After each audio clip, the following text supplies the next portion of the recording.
in darkness. I only managed to illuminate a small portion for you back then. Actually, it's my first time talking to someone like this.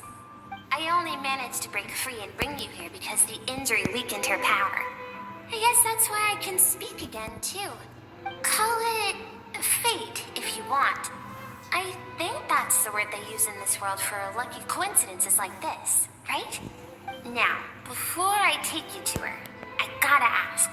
You're the first outside visitor to ever come here, so what's your impression of this place? Oh, you noticed. This river represents Skirk's strength. Strength accumulates over time. It is the summation of a person's lived experience. So this river is where all the fragments of Skirk's life should converge into a single stream of memories and emotions, flowing forward as one. But as you can see, this river has been severed numerous times. It's because Skirk doesn't like who she was in the past. And all she sees reflected in the river is a disgraceful shadow of who she was. She cuts through water and rock with the sword of reason, severs her connection with the past, and begins anew. You must learn to shut out all the pointless emotion. Crush the self that makes you weak, and become master over your physical form. This isn't my first taste of failure or losing power. When you fall, you get back up again and become stronger. That's how it is.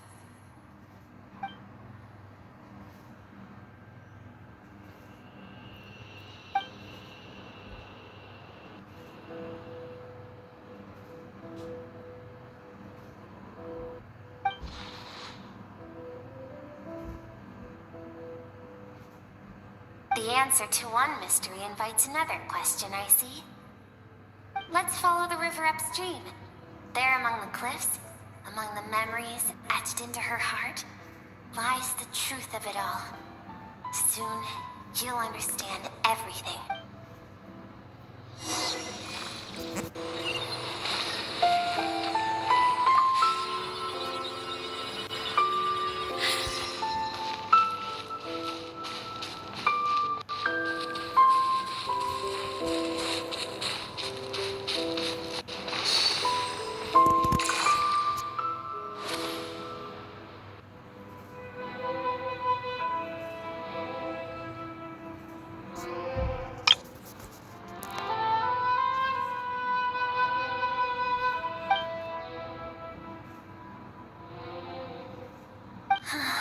I've always thought that, even when falling leaves don't come from the same tree, they can still form bonds of kinship when they meet. Like meteors, you both made a journey through the stars. Both travelers who have landed on a planet that is not your home. Yet, when she first noticed your presence, although she hesitated for a moment, she still chose to walk away, indifferent as ever.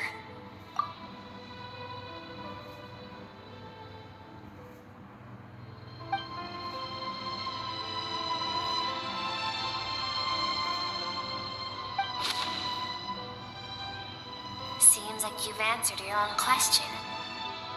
Skirk sees herself as a trespasser in this world. She's made a conscious choice to avoid altering its path. But the reason for that decision stems from events much earlier on in her life. Let's keep going. It's still a long way to the source of the river.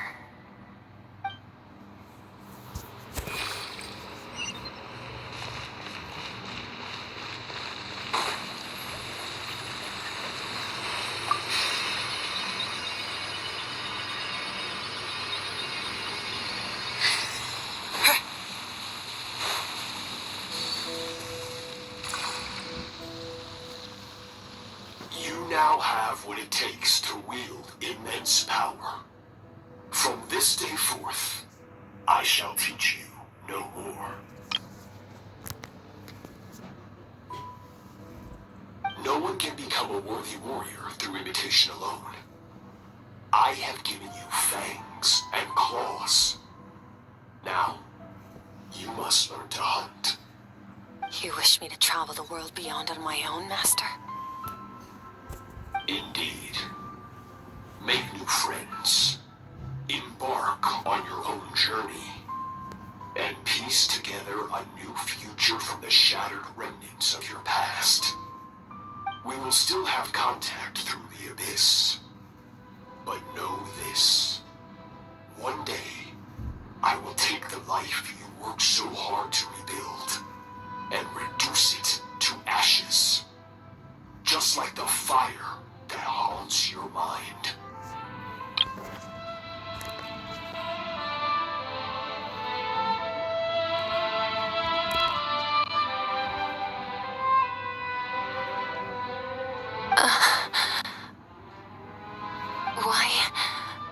Why do you do that? I have told you before, fear is the catalyst for human evolution. You have tasted loss. You have known fear so deep it can be felt in the bones. But as living beings, we all have an instinct to detach from that which harms us. And thus pain dampens over time. And the acrid taste of fear becomes but a distant memory. Yet now, I have bestowed upon you the gift of fear eternal. It will drown you in the nightmare of your childhood, or it shall drive you to defeat me, whatever the cost.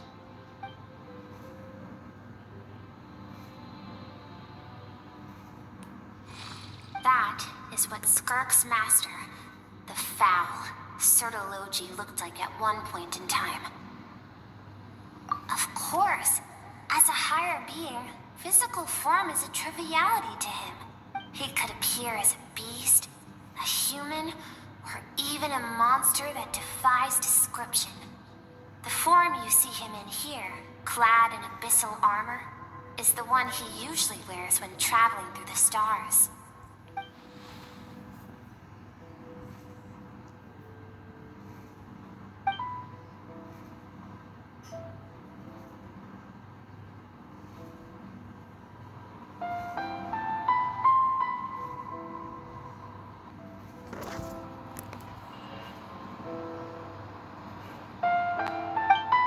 For certain reasons, I need to bridge the power gap between me and my master as quickly as possible.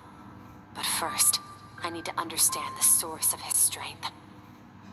To do that, I need to follow in his footsteps, walk the path he once walked, and somewhere along the way, I'll find out how to defeat him. That is my sole focus and purpose.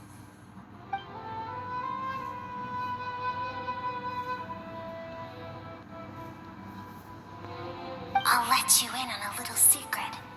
The real Sertologi is terrifying. The scope of his power is impossible to understand until you experience it firsthand. It is absolute. The power to crush all things. Shall we keep going? Let's see. We're about halfway there.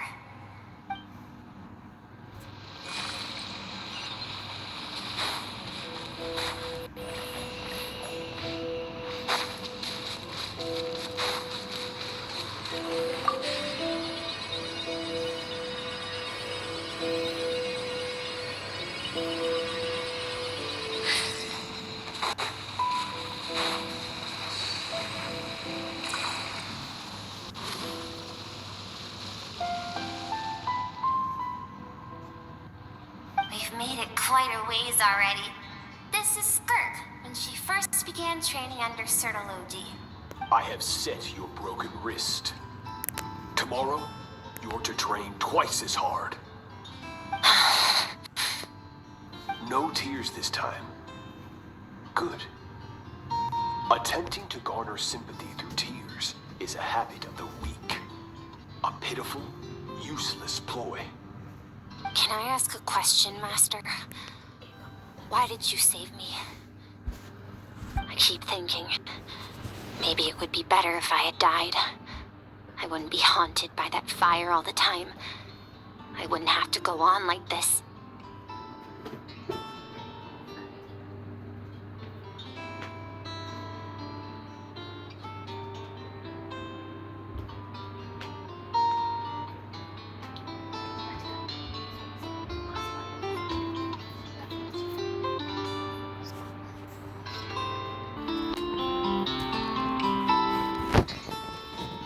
I saved you because I have a plan for you. It has been too long since I fought a battle that demanded my full strength, and I hunger for it.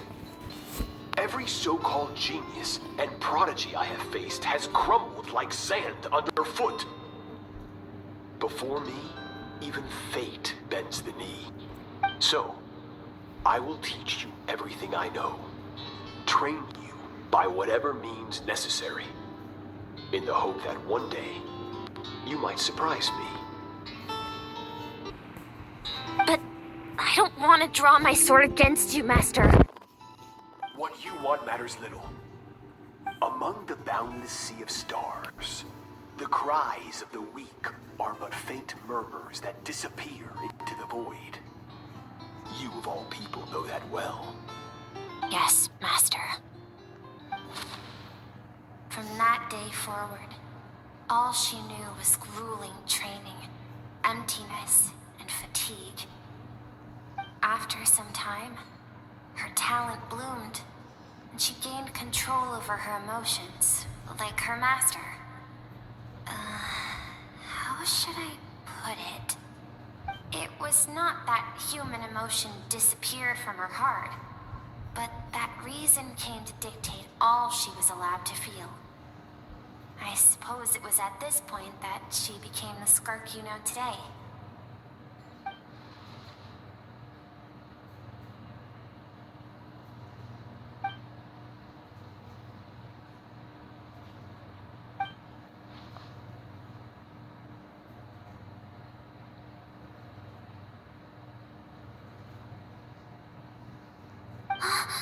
We're nearly there.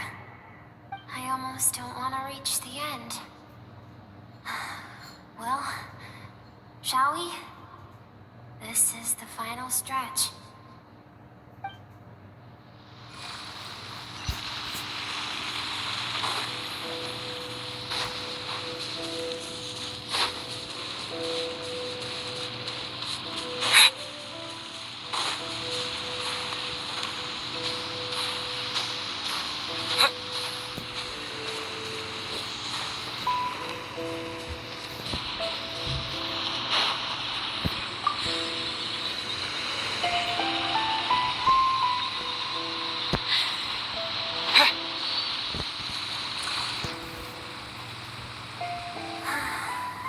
These are Skirk's happiest memories.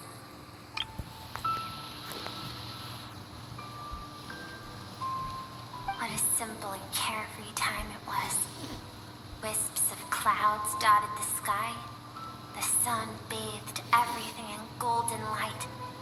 And when song filled the air, not even the shyest of flowers could resist swaying along. This is Skirk's homeland. She was so curious about everything as a child, always skipping school to go exploring instead. There was so much to discover. The treasures at the bottom of the sea, the secrets beyond the stars, and that merchant ship packed with adults wearing those strange clothes. Yes, the ship. That was the beginning of the end. It was a spaceship. When it arrived, the people that disembarked wore smiles on their faces and spoke of friendship. They claimed to be merchants from a neighboring planet, looking to establish trade. Skirk's parents, her relatives, her neighbors, everyone welcomed the newcomers with open arms and allowed them to explore the planet. To them, the visitors were guests and should be treated with hospitality. No one had any idea of what was to come. Several months later, An army of unknown origin arrived without warning and carried out a ruthless campaign to destroy everything and everyone on the planet. Skirk had skipped school that day, like so many times before, so she was not caught in the immediate wave of destruction. But when she came home that day, only fire and ruin awaited her. Countless people cried out to her for help. People she knew and loved. Friends and relatives. The little girl who lived next door. The shop owner with the bad leg. The bad-tempered teacher she had made fun of just that morning. Their lives were discarded like worthless trash as the fire consumed one life after another. Skirk was helpless. All she could do was run. And so she did. She kept running until an unexpected figure crossed her path. If Sertology hadn't been there in that moment, the fire would have claimed her life too. And there she would have because she and her people were seen as a threat. As the initial merchant ship explored the planet, they discovered that it hadn't always had the condition to support life. Yet there was evidence of human activity even during the periods of extreme heat or cold in the past. Further research revealed that, over time, the people of this planet had evolved the ability to adapt to any type of environment or energy source. For that reason, the outsiders viewed them as a potential threat and decided to eliminate them before the threat could rear its head. And so, the army was called, and the so-called danger was wiped from the face of the planet. Senseless, isn't it? Deemed a threat because of a gift they didn't even know they had. Perhaps it was their own innocence and kindness that doomed them. But in the end, that was lost to the blaze as well. If those with power get to decide good and evil, then all you can trust in is the sword in your hand. And so, before death could claim her, she ran. She ran and never stopped.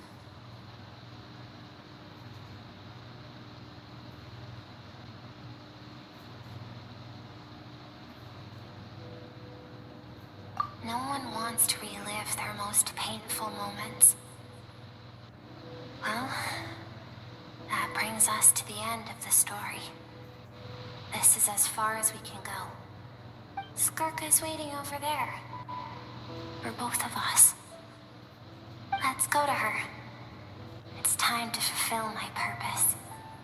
And my greatest wish over all these years.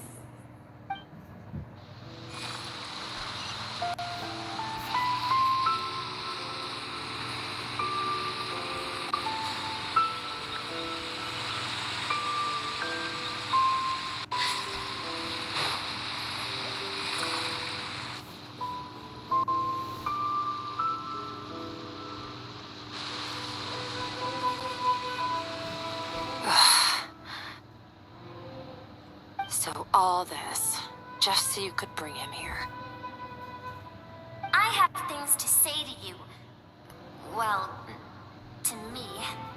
I want someone to witness our reconciliation, even if it takes an argument to get there. And he's the best choice in this moment. Her suppressed emotional self. The version of herself she keeps locked in the recesses of her mind, stifled by reason. All those rejected impulses, those discarded aspects of your past selves, they are a part of me now. I am who you used to be. Someone you have refused to face for too long. So, I came to face you instead. You're wrong. I've faced you all along. And that's exactly why I keep you locked here. Your existence makes me weak. Moments of joy and longing are when we are most vulnerable. Don't forget, it was a penchant for goodness over reason that doomed our homeland in the first place. The vastness of the universe renders everything insignificant. Our feelings most of all. Even so, learning from the mistakes of the past doesn't have to mean erasing everything. Strip yourself of your so-called weaknesses, emotions like kindness and empathy, and what makes you any different from the ruthless soldiers who slaughtered our people? The difference is that I'm doing what is right, what is necessary. I allow you to exist, but with limited freedom. That is the greatest kindness I can offer. I have shouldered everything you couldn't carry. I rose above the numbness and emptiness, and it was cold, unfeeling reason that brought me this far. It made me who I am. It made me strong. That is the problem. I want to shoulder those things together. On the grand scale of the entire universe, maybe our feelings are vanishingly small, but why should that mean they don't matter? Emotion gives warmth to the cold expanse of space. It gives meaning to the world around us. Think back to those nights of gazing at the stars, those afternoons of exploring the unknown. Think back and let them grant you peace. A brief respite from the pressure you put on yourself.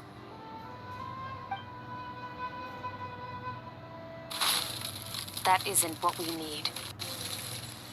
It's exactly what we need. Aren't you curious about why recovering your strength has taken longer than normal this time? Finally, you get to the important part. That is the only answer I came here to find. Then look around. Look at your inner world. You cast aside your dreams and curiosity, and in doing so, you lost your original motivation.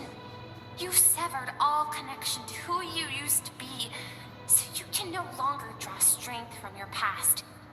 Now, the only things driving you forward are fear and survivor's guilt.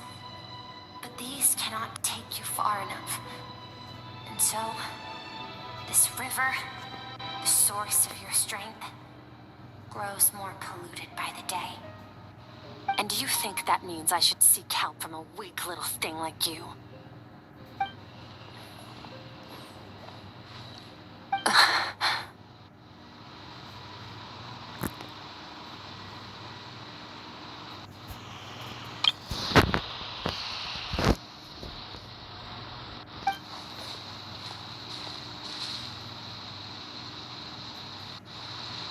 Thank you for saying that.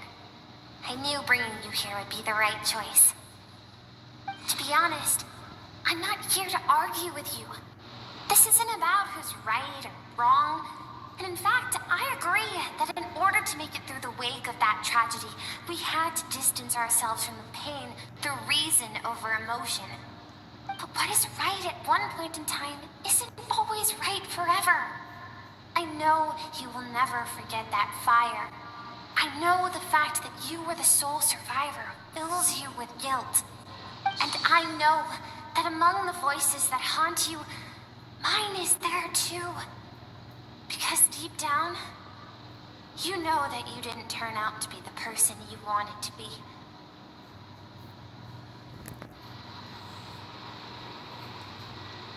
All those unfulfilled hopes are like knives to the heart. And I don't want you to hurt anymore.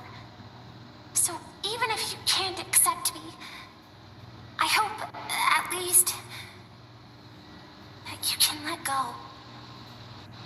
I keep thinking, maybe it would be better if I had died. I wouldn't be haunted by that fire all the time. I wouldn't have to go on like this.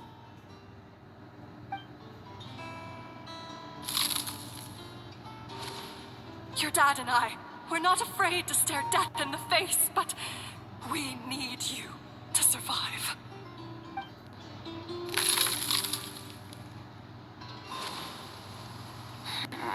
I'm sick of being a kid. There's so many amazing things out there, and I'm ready to see them all.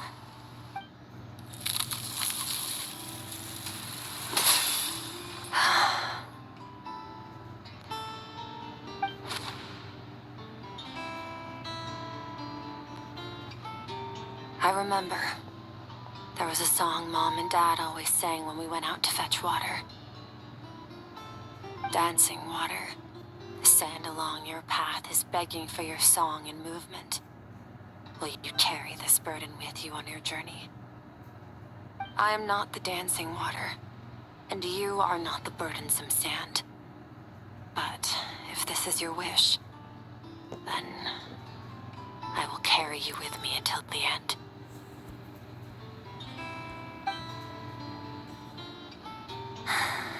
Thank you.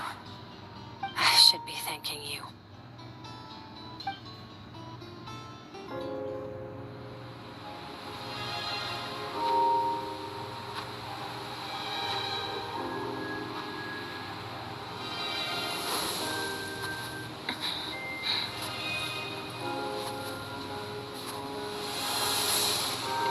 Run, Skirk, run!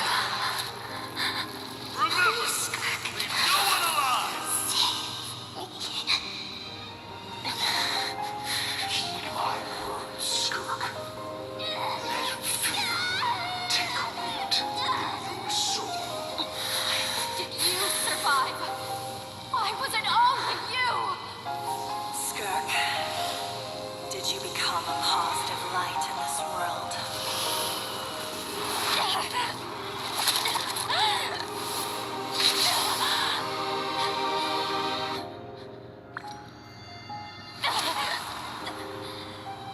Hey, this doesn't have to be the end.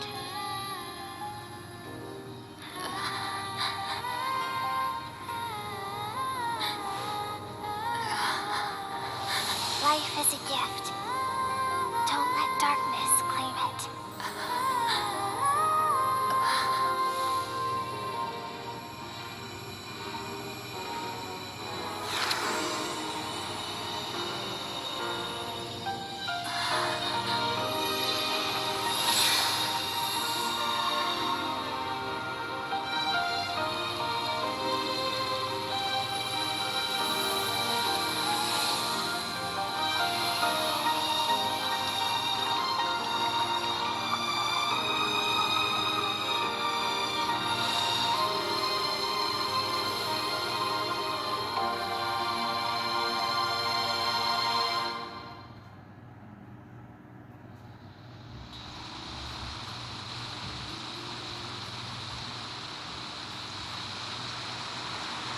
So, you saw my memories then.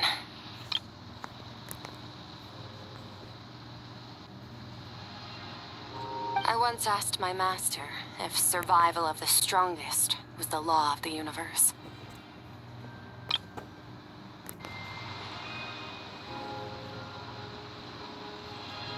He said no, but in a world without order, those with no moral boundaries tend to be the ones who survive.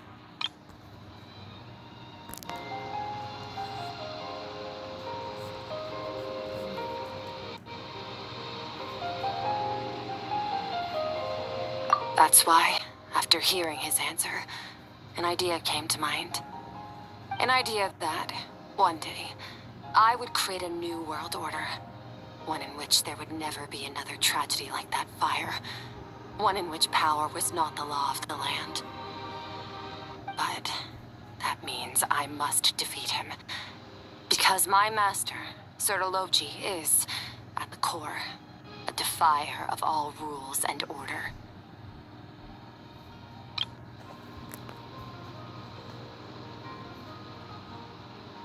Yes, and not just because of the gap in our abilities, but also because I have no reason to see him as an enemy.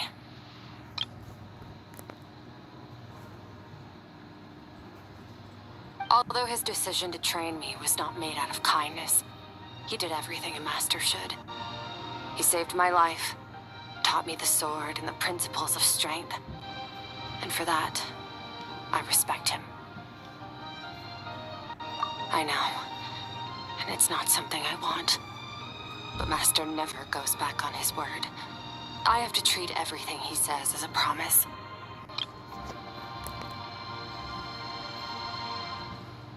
He's no longer in Tavad.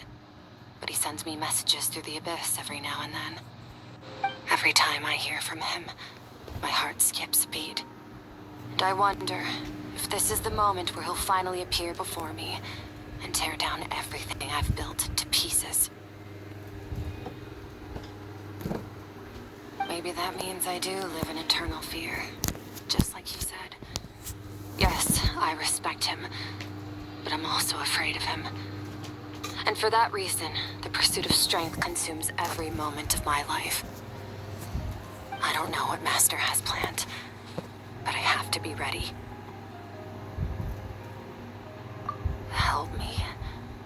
Why? This isn't your fight.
Oh, you're finally awake!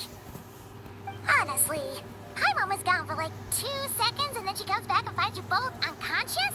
Oh, you scared Paimon half to death. You're both okay, right? What does it look like?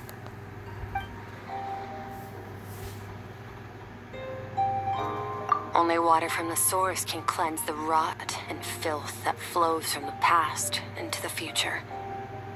I taught you to incorporate the experiences from your journey into how you fight. I suppose what happened today will become an inseparable part of who I am. Okay, so Paimon feels like she's missing some important context. But whatever. Paimon brought back tons of delicious snacks. Let's dig in.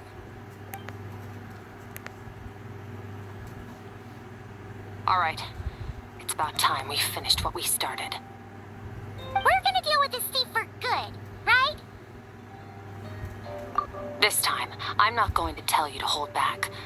But having digested even more power in the meantime, he's going to be tougher than before. The good news is, we have no reason to pull our punches this time. So, let's go. Same place as last time.